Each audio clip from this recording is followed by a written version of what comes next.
افلا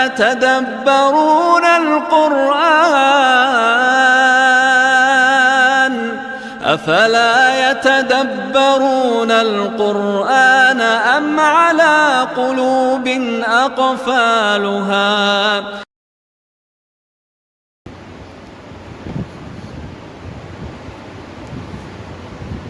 نحمده ونصلي ونسلم على رسوله الكريم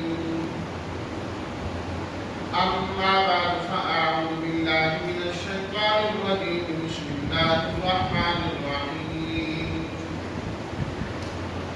من قبل هدى للناس وأنزل الفرقان إن الذين كفروا بآيات الله لهم عذاب شديد والله عزيز ذو انتقام إن الله لا يخفى عليه شيء في الأرض ولا في السماء هو الذي يصوركم في الأرحام كيف يشاء لا إله إلا هو العزيز الحكيم صدق الله مولانا العظيم اللهم صل على سيدنا ومولانا محمد وعلى آل سيدنا ومولانا محمد وبارك وسلم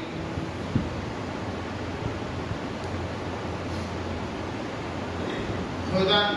ہدایت دینے والی الفرقان فرق کرنے والی چیز انتقام ذو والے انتقام اردو میں بھی انتقامی استعمال ہوتا ہے لا یخفا مخفی ہونا پوشیدہ ہونا یصور تصویر سے صورتیں بناتے ہیں ارحام رحم کی جمع رحم مادر کیفا جس طرح مثال چاہتے ہیں ترجمہ اس سے پہلے لوگوں کی ہدایت کے لیے یعنی اللہ نے تورات و انجیل نازل کی وانزل الفرقان اور اس نے اتارا فرق کرنے والی چیزوں کو یقیناً وہ لوگ جنہوں نے اللہ کی آیات کا انکار کیا ان کے لیے سخت عذاب ہے اور اللہ تعالیٰ غالب انتقام لینے والے ہیں بے شک اللہ تعالیٰ پر کوئی چیز مخفی نہیں ہے زمین میں نہ آسمان میں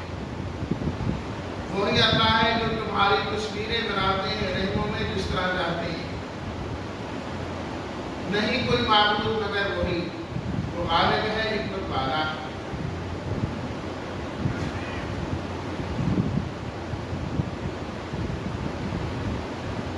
دعوی توحید پر اللہ تعالیٰ نے عقلی دلائل قائم کیے کہ وہ زندہ ہے اور سب کو تھامنے والا ہے دلیل وحی ذکر کی کہ نزل علیک الکتاب بالحق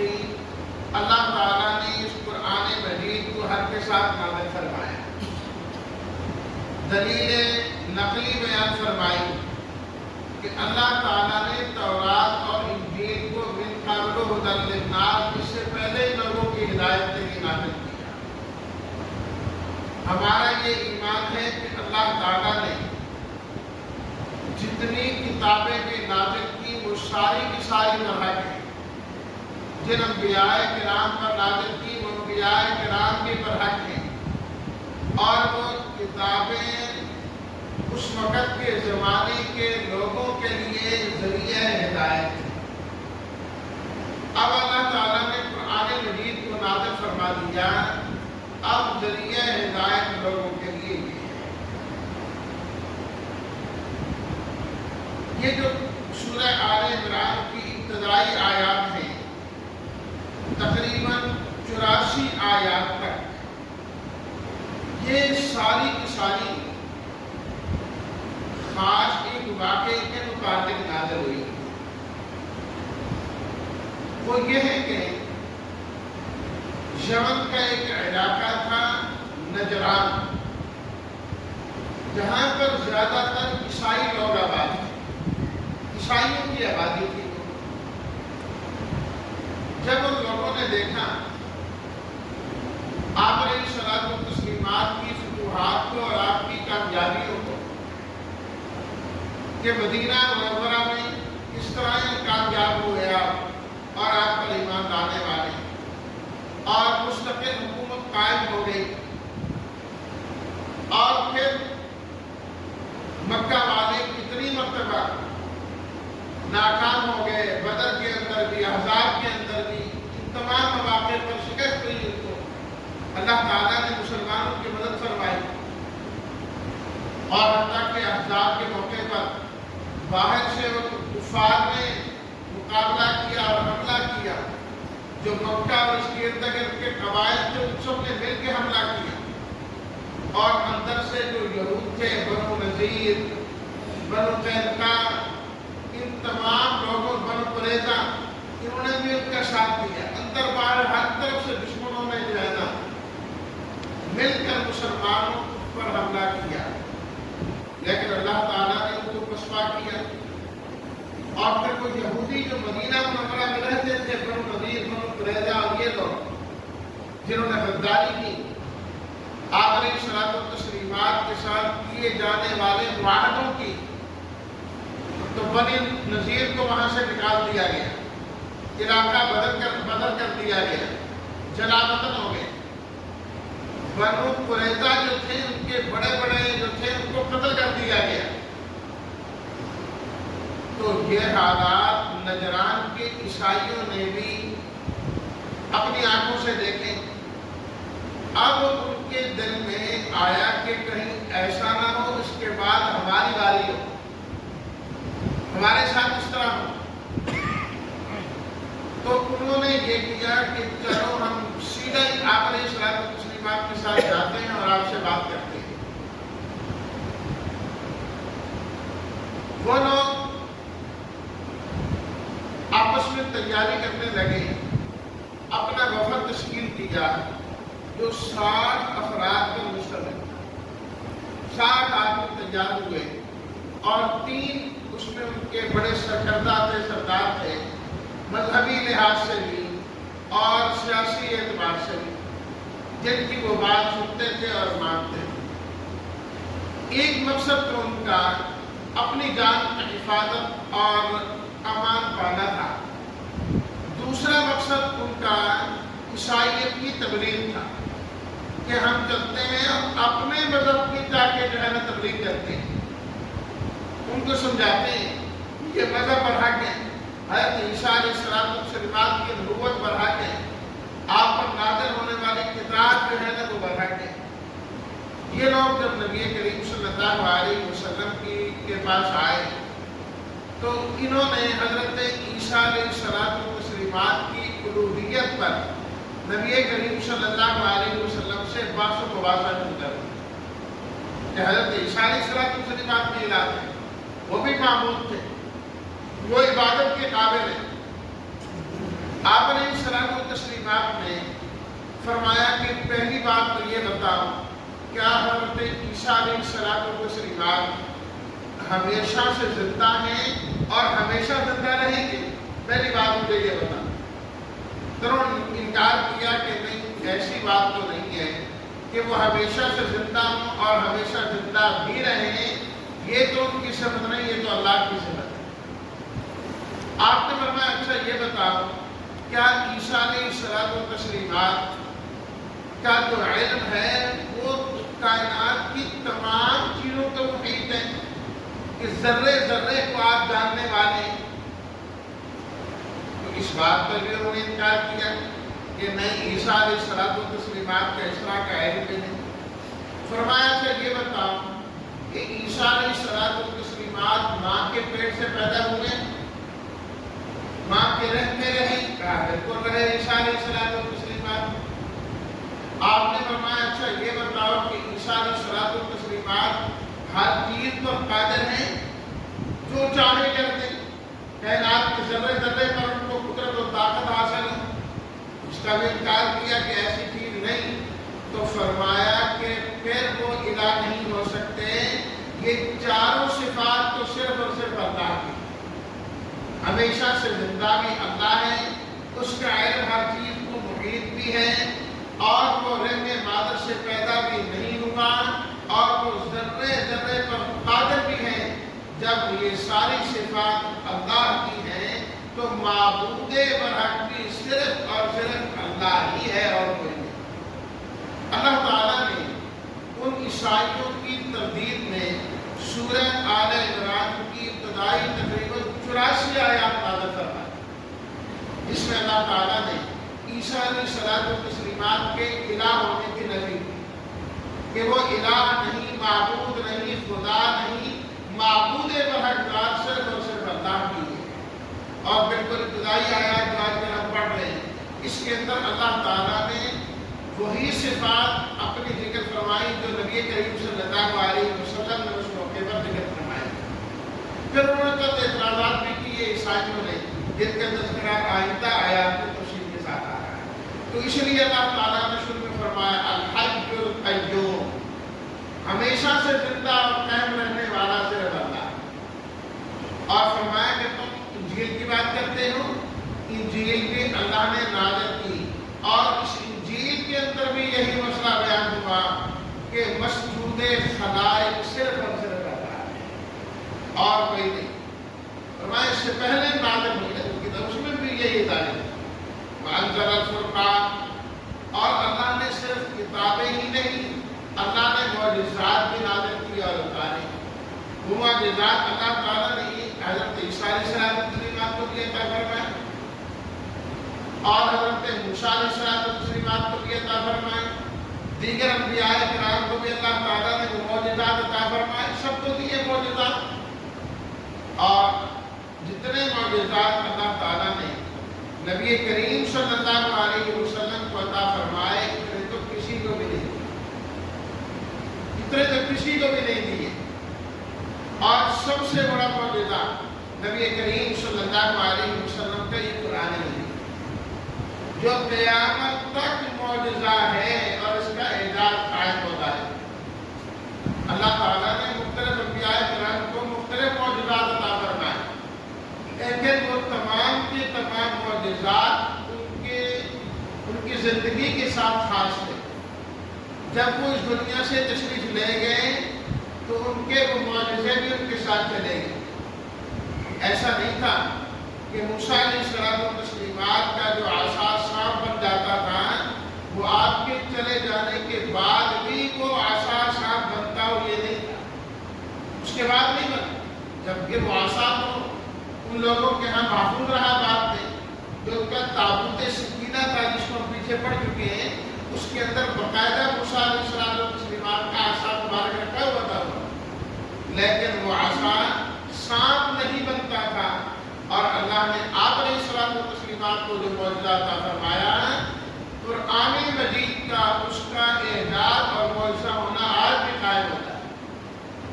آج بھی قائم ہوتا ہے۔ آج بھی اسی طریقے سے چیلنج ہے کہ اگر اس جیسا کوئی قرآن لا سکتا ہے تو لا کے دکھائے، 10 صورتیں بنا کے دکھا سکتا ہے تو دکھائے، ایک صورت بنا سکتا ہے تو بنا کے دکھائے، آج بھی یہ معجزہ ہو اور یہ چیلنج موجود۔ ان الذین کفروا بآیات اللہ، پھر اللہ تعالیٰ نے ان کو ڈرایا، فرمایا کہ جو اللہ کی آیات کا انکار کرے گا اسے سخت ترین عذاب ملے گا، سخت ترین عذاب ملے گا۔ اور اللہ کی توحید سے بڑھ کر کیا ہے، جو اللہ کی توحید میں رخ نہ ڈالے اور نقب زنی کرے، اس میں شرک کو گھسیڑنے کی کوشش کرے، تو عذاب شدید، اس کے لیے تو بہت سخت عذاب۔ واللہ عزیز، فرمایا کہ اللہ تعالیٰ تو غالب ہے، غالب۔ یہ نہیں ہے کہ دنیا کے اندر اتنے زیادہ مشرک پائے جا رہے ہیں، اتنے زیادہ کافر پائے جا رہے ہیں، ان کو سزا دینا ہی بڑا مشکل ہے، ان سے بدلہ لینا ہی بہت مشکل ہے۔ فرمایا نہیں، عزیز، اللہ غالب ہے، کوئی مشکل نہیں، ذو انتقام، اور اللہ تعالیٰ انتقام لینے والے ہیں، کافروں کو اللہ نہیں چھوڑیں گے۔ ابھی اللہ تعالیٰ نے مہلت دی، پھر اللہ تعالیٰ نے عقیدہ توحید پر، لا الہ الا اللہ پر عقلی دلیل ذکر کی، جس میں عیسیٰ علیہ الصلوۃ والتسلیمات کی الوہیت کا اور معبود ہونے کا انکار، فرمایا ان اللہ لا یخفی علیہ شیء فی الارض ولا فی السماء، آسمان ہو کہ زمین ہو، اس کا ذرہ ذرہ اللہ تعالیٰ جانتے ہیں، اللہ سے کوئی پوشیدہ نہیں، اور اللہ کے علاوہ جتنے ہیں ان کا علم اتنا کامل نہیں، وہ نہیں جانتے کہ ہم سے کون مانگ رہا ہے، کہاں مانگ رہا ہے، کیا مانگ رہا ہے، کس زبان میں مانگ رہا ہے، کوئی نہیں جانتا۔ مخلوق ایک زبان جانتی ہے تو دوسری زبان نہیں جانتی، اگر ایک چیز ان کے پاس ہے وہ دے سکتے ہیں، دوسری چیز ان کے پاس دینے کے لیے نہیں ہے۔ سارے خزانوں کا مالک بھی اللہ اور ذرے ذرے کا مالک بھی اللہ، کس کی کیا ضرورت ہے، کون کیا مانگ رہا ہے، کس کی کیا چاہت ہے، فرمایا یہ جاننے والا بھی ایک اللہ ہے۔ لا یخفی علیہ شیء فی الارض ولا فی السماء، یہاں تو کوئی آہستہ بولے پتہ نہیں لگتا کہ کیا بول رہا ہے، دوسری زبان میں کچھ کہے پتہ نہیں لگتا کہ یہ کیا کہنا چاہتا ہے۔ ایک میرا اللہ ہے جو ایک ہی وقت میں دنیا کی ساری زبانوں کو جانتا ہے، ساری زبانوں کو جانتا ہے۔ پاکستان والے اردو میں مانگ رہے ہیں، یہاں والے اردو میں مانگ رہے ہیں، پشاور والے پشتو میں مانگ رہے ہیں، اور انگریز جو ہے نا وہاں کے رہنے والے انگریزی میں مانگ رہے ہیں، کس زبان میں مانگ رہا ہے وہ کس زبان میں۔ خانہ کعبہ میں دیکھیں نا اللہ کے ارد کس طرح پوری دنیا کے مسلمان کھڑے ہیں، رنگتیں سب کی مختلف، ضروریات سب کی مختلف، زبانیں سب کی مختلف، ہر ایک اپنی زبان سے مانگ رہا ہے، اللہ ہر ایک کی سن بھی رہا ہے اور ہر ایک کی حاجت کو پورا بھی کرتا ہے۔ لا یخفی علیہ شیء فی الارض ولا فی السماء، مخفی ہے ہی نہیں کوئی چیز۔ فرمایا اس کا اتنا علم کامل، اتنے کمال والے کو چھوڑ کر تم ان کے پاس جاؤ جن کا علم کامل ہے ہی، جن کو نہ گزشتہ کا پتہ نہ آئندہ کا پتہ۔ هو الذی یصورکم فی الارحام کیف یشاء، اگلی دلیل فرمایا کہ اللہ تو وہ ہے جو تمہاری صورتیں اور شکلیں بناتے ہیں۔ اللہ کہ اللہ تعالیٰ نے کائنات کے انسانوں کی شکلیں بنائیں، ساری کائنات کے اربوں انسانوں کو ایک لائن میں کھڑا کر دیا جائے، ان کو دیکھا جائے، سب کی شکلیں ایک دوسرے سے مختلف، ایک دوسرے سے مختلف، ایک ماں باپ کی اولاد ہے لیکن شکلیں آپس میں نہیں ملتی، کچھ نہ کچھ فرق ان کے اندر ہوتا ہے۔ وہ اللہ کتنے خزانوں کا مالک ہے، ذرا اندازہ لگائیے کہ شکلوں کے کتنے خزانے ہیں اس کے پاس۔ یہاں دنیا کا ذہین سے ذہین آدمی بیٹھ جائے کسی چیز کی صورت اور شکل بنانے کے لیے کہ آپ ذرا ہمیں بنا کے ایک مکان بنانا ہے، نقشہ نویس کو دیں کہ آپ نقشہ بنا کر دیں، کتنے بنائے، 1 2 3 4 5، میں کہ بس یہی ہو سکتے ہیں اور کیا ہے، ختم اس جگہ میں، اور ہمارے پاس یہی نقشے اور کوئی نہیں۔ اللہ نے کائنات میں جتنے انسان بنائے اور پیدا کیے سب کی شکل دوسروں سے بنائی، کتنے بڑے خزانوں کا موبائل یصورکم، اللہ تصویریں بناتا ہے، اور شکل و صورت کہاں بنائی، انسان کو کہاں پیدا کیا، پھر ارحام رحموں کے اندر، ماں کے پیٹ کے اندر اللہ تعالیٰ نے انسان بنایا۔ اور اللہ تعالیٰ نے کیا فرمایا سورہ زمر میں کہ اللہ تعالیٰ نے فی ظلمات ثلاث، 3 اندھیروں کے اندر اللہ نے تم انسانوں کو بنایا اور پیدا کیا۔ اللہ اکبر۔ پیٹ کا اندھیرا، رحم مادر اور جھلی جس کے اندر بچہ پیدا ہوتا ہے، 3 چیزوں، 3 اندھیروں کے اندر اللہ نے انسان کو بنایا، جبکہ اندھیرے میں مخلوق کو تو کچھ نظر ہی نہیں آتا، بڑی چیز نظر نہیں آ رہی ہوتی، لیکن میرے رب کا کمال دیکھیے،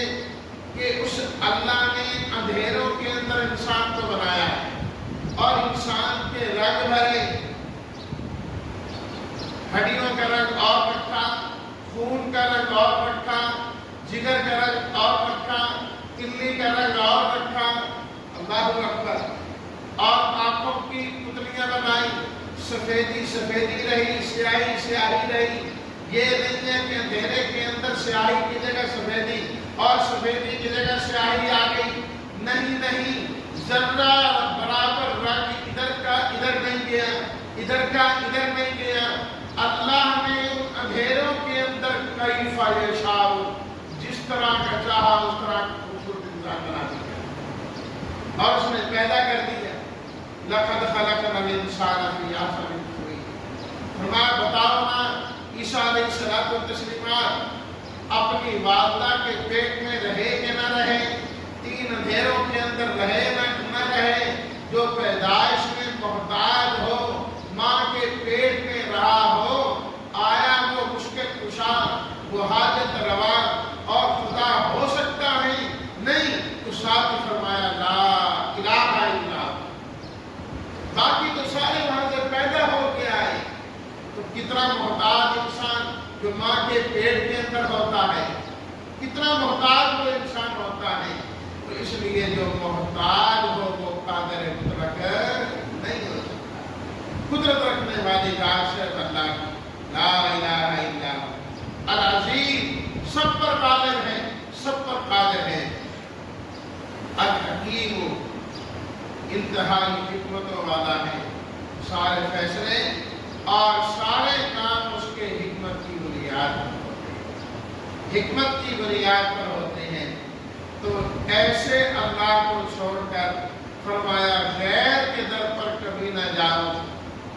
جب یہاں سے نہ ملتا ہو تو پھر جا کے کسی سے لو، جب سب کچھ یہیں سے ملتا ہے۔